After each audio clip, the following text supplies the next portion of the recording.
예, 중국 경제 산업 트렌드 알아보는 차이나 TV 시간입니다. 미중산업경제연구소 조용찬 소장님이 오늘 함께해 주십니다. 어서 오십시오. 예, 안녕하십니까? 네, G7 회담 이후에 이제 중국에 대한 압박이 글로벌 공조로 나타나고 있고요. 그 얘기 이제 차차 하겠고요. 앞부분에 조금 흥미로우면서도 사실 중요한 얘기인데 지난 6월 15일 날 시진핑 주석이 68번째 생일을 맞았는데 그 당 지도부 구성할 때 보면 67세면 유임, 68세면 은퇴한다는 개념이 있어서 사실은 시진핑이 본인은 아니지만 다른 사람은 다 은퇴시키고 그랬잖아요. 그럼 시 주석도 여기에 해당이 되는 건가요? 네. 그렇지는 않은 것으로 나타나고 있는데요. 결론적으로 말씀을 드리면 시 주석은 내년에 상기 임기가 현재로서는 결정이 되어 있는 상태나 마찬가지입니다. 2012년에 총서기에 취임한 이후에 시 주석의 위치를 보면은 2016년도에 당 핵심으로 올라섰고요. 현재는 마오쩌둥급 권력 기반을 다졌기 때문에 매우 권력 기반이 탄탄한 상황입니다. 만약에 시 주석이 이번에 은퇴하려고 생각을 했었다면은 2017년 당대회 때 자신이 후계자를 선정을 했어야 되는데 현재까지도 후계자가 없는 상태고요. 또 2018년도에는 헌법을 개정하면서 임기 제한 규정을 없앴습니다. 이 때문에 68세라는 그 불문율 정령 같은 규정도 현재는 사라진 상태이기 때문에 거의 영구 집권 체제에 들어섰다고 보는 게 맞을 것으로 생각이 됩니다. 68세 이상이면 은퇴한다는 시진핑 주석 입장에선 나만 빼고 사실은 중국 지도 체제는 아시겠지만 5년씩 2번에서 10년입니다. 기존에 다 그런 전통을 지켜왔는데 시 주석이 그걸 깨고 이제 3기를 시작하면 내년부터 시작되는 거군요. 네, 그렇습니다. 내년 10월 이후부터 시작입니다. 이게 중국의 큰 사실은 리스크입니다. 이게 사실은 그 장기 집권하는 게. 그 얘기는 또 얘기가 길고. 리커창 총리는 어떻습니까? 어쨌든 원래는 이제 1인자, 2인자 이렇게 견제로 가는데 리 총리는 그러면 68세는 안 걸리나요? 앞으로 리커창 총리 행보는 어떻게 되는 거예요? 네, 총리와 관련된 임기 제한은 2018년 헌법 개정 때 쏙 빠졌습니다. 그렇기 때문에 2023년도에는 은퇴를 해야 되는데요. 현재 중국은 권력 투쟁이 한창입니다. 시 주석이 이런 권력 투쟁에서 조금 밀렸다고 판단되면은 아무래도 리커창 총리와 관련해서는 전인대나 정력과 관련된 상무위원장, 그러니까 실권은 없고 명예직만 줄 수 있는 자리로 이동할 가능성도 있지 않나 보여지고요. 이제 향후 차기 총리가 누가 되느냐가 중요한데 현재까지는 후추나 부총리가 유망한 것으로 지금 나타나는데 이분이 공천당 출신입니다. 이 때문에 시 주석 같은 경우는 공천당을 상당히 극도로 꺼려왔다는 점, 그리고 권력 투쟁에서 밀렸다는 점에서 앞으로 유력한 후보는 아무래도 상하이시 당석인 리창이라든지 그리고 충칭시 당석인 천민월, 그리고 광둥성 당석인 리 씨가 세 사람을 중심으로 해서 총리 후보가 결정되지 않을까 보여집니다. 후진타오가 공천당이었잖아요. 그런 어떤 권력 싸움도 큽니다. 그리고 아까 이제 시 주석이 6월 15일 날 68번째 생일을 맞았다 그랬는데 생일이면 길일이고 뭐 최고 지도자니까. 그런데 묘한 징크스가 발생을 한다면서요? 네, 그렇습니다. 좋은 일만 있어야 될 생일날에 뜻하지 않게 계속적인 그 징크스가 일어나고 있는데요. 우리처럼 13일에 금요일을 피하듯이 중국에서는 시 주석 생일을 상당히 극도로 꺼린다고 합니다. 아무래도 이런 징크스가 생긴 것은 2013년 6월 15일 환갑날부터 시작이 됐는데요. 중국 축구협회가 시 주석의 환심을 사기 위해서 시 주석의 유일한 취미인 그 축구 관람을 위해서 태국 그 대표팀을 초청했습니다. 태국 대표팀이라고 하지만 B팀인데요. 중국 대표팀하고 경기를 벌이다가 1대5로 대패를 했다고 합니다. 중국이 졌어요? 예, 그렇습니다. 또한 2015년 생일날은 우리 증시에서도 상당히 악일로 기록이 되는데요. 중국 증시에 버블이 터지면서 생일날부터 3주간 무려 32%, 시가총액으로는 6천조 원이 사라지게 됐습니다.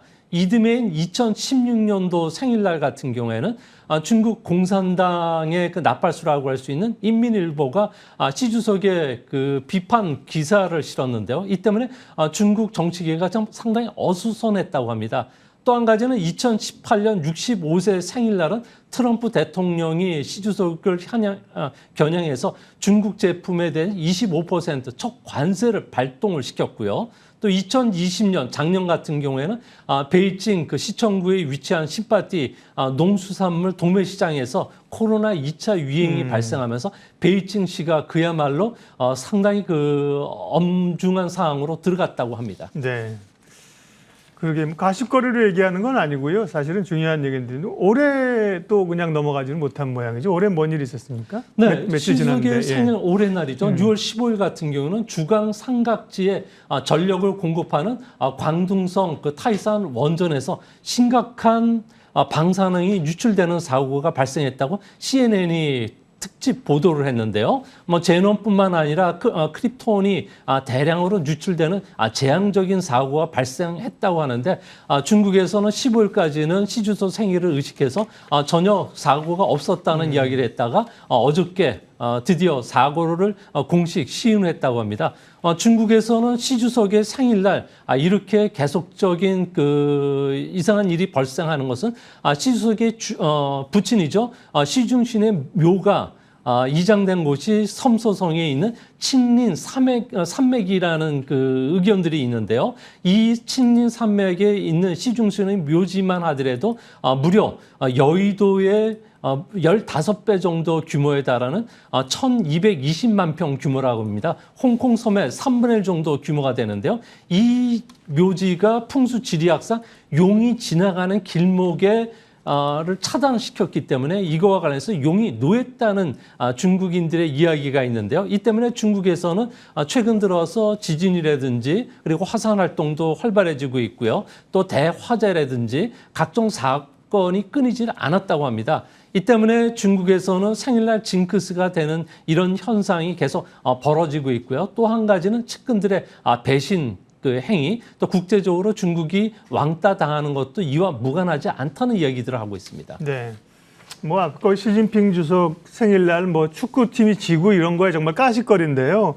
지금 말씀하신 그 광둥성에서 방사능 유출 사고 가능성이 있었던 거는 사실은 국내 언론에서 많이 보도가 안 되고 있는 건데요. 중국도 좀 통제를 하고 그래서 그런 건데 사실 원전 뉴스를 했다면 굉장히 큰 그 나중에 문제가 될 수 있거든요. 그래서 이제 가십거리는 아닌 거고요. 근데 중국 정부가 그러니까 이게 오히려 미국 쪽에서 확인해라 이런 쪽으로 얘기를 한 거고요. 중국은 원전이 지금 얼마나 운영이 되고 있나요? 네, 중국 같은 경우는 원자력 발전이 전체 발전량의 5%에 불과하지만 규모로는 5,100만 킬로와트급 정도가 해당이 됩니다.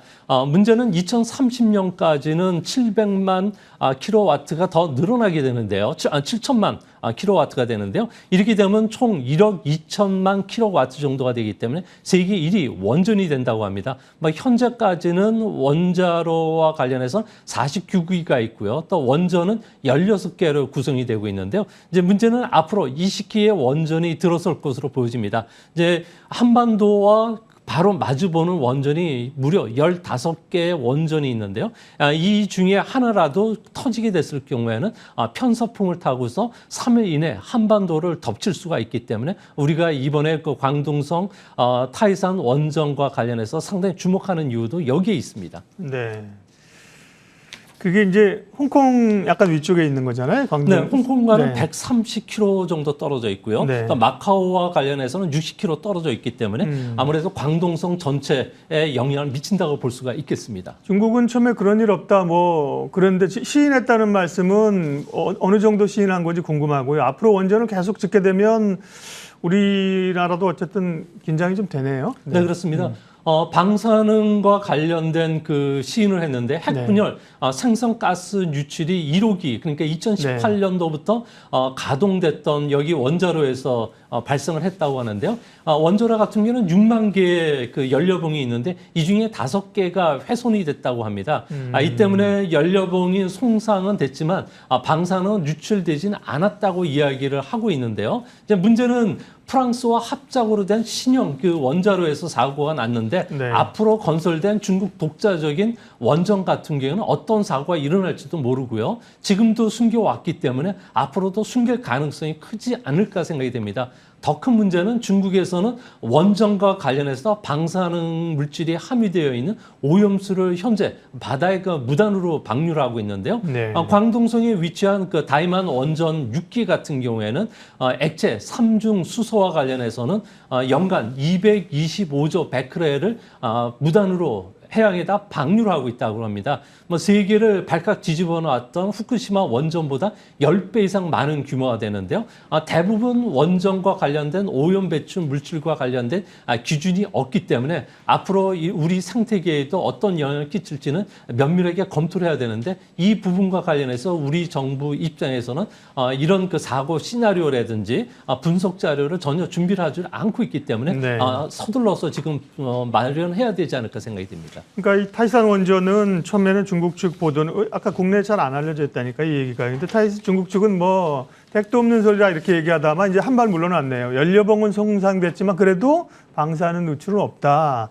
근데 이제 프랑스 쪽에서는 이제 누출 가능성을 얘기해서 국제사회에 제기한 거거든요. 주목해 볼 필요가 있겠고요. 예, G7 정상회의 얘기도 해야죠. 어쨌든 중국 대리기로 이제 연합하는 그런 모양새가 나타났는데요. G7 정상회의에서 중국에 관해서 어떤 발표나 의제가 좀 있었습니까? 네, 아무래도 지난 주서부터 이번 주까지 연례 국제회의가 계속 열리고 있는데요. 네. 세계 대 중국의 그 싸움으로 굳어지는 그런 모습입니다. G7 회담에 이어서 나토 정상회의도 차이나 규탄대회로 끝났는데요. G7은 경제, 그리고 나토는 군사적인 측면, 그리고 EU 같은 경우에는 미국과 반동맹 결성에 들어서겠다고 공식적으로 선언을 했습니다. G7 정상회담에서는 1대1로를 무력화시키기 위해서 글로벌 인프라 투자 프로젝트들이 이야기됐고요. 코로나 제조사와 같은 공동 선언문이 채택이 됐습니다. 나토 정상회담 같은 경우에는 중국 패권주의 행동과 관련해서는 국제 질서에 대한 도전으로 지금 여기게 됐는데요. 이 때문에 앞으로 사이버 공격에 대한 그 중국 문제, 그리고 북극해 진출, 5G 통신망, 그리고 핵무기와 관련해서는 전 세계가 공동 대응에 나설 것으로 보여집니다.